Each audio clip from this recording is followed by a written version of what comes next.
2 steps forward, 1 step back. Hi everyone and welcome to Jen's Little Corner.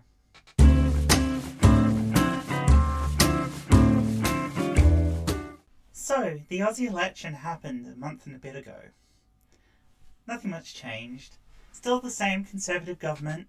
Amazingly, still the same Prime Minister. But our illustrious Prime Minister isn't your average Aussie Conservative. He's a Bible literalist Pentecostal. And his government wants to wind back some of the protections awarded to the LGBTQ plus people over the last 10 years.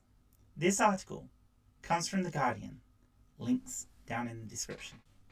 The Morrison government is seeking to amend the Marriage Act as part of its Religious Discrimination Act. The Department of the Prime Minister and Cabinet released a list of legislation proposed to be introduced in the winter-spring sitting period. Included in this list is the Religious Discrimination Bill, which the government said would make it unlawful to discriminate against people on the grounds of their religious belief or activity, including a lack of religious belief. Now, while this sounds okay on the surface, freedom of religion as well as freedom from religion, the scope of this legislation is such that it can undermine the rights already granted to minorities like the LGBTQ plus communities in Australia. Among the changes to the Marriage Act outlined in the government's response at the time were plans to make it clear that religious organisations such as Catholic schools would not be required to make their halls available for same-sex marriage ceremonies, nor would they be required to provide services for same-sex weddings. Now, while this is disappointing of and by itself, I'm pretty sure most LGBTQ plus people would not want to be married in any place that didn't accept them. No, what really worries me is this.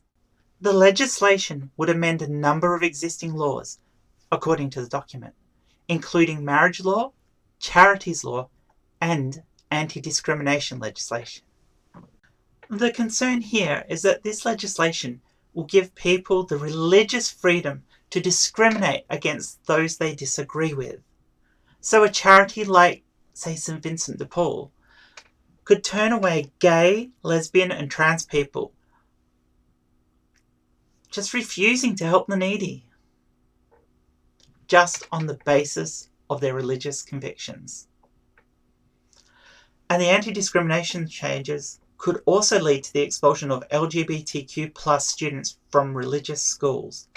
This isn't just about cakes and wedding planners. These changes could wipe out many hard-won rights for LGBTQ plus people in Australia. Now, while we haven't seen the final legislation, my worry is that with the fundamentalists at the helm of this country, we could be looking at a long fight just to regain the freedoms that we Australians currently enjoy. Anyway, tell me what you think below. And if you like this video, please subscribe and give it a thumbs up.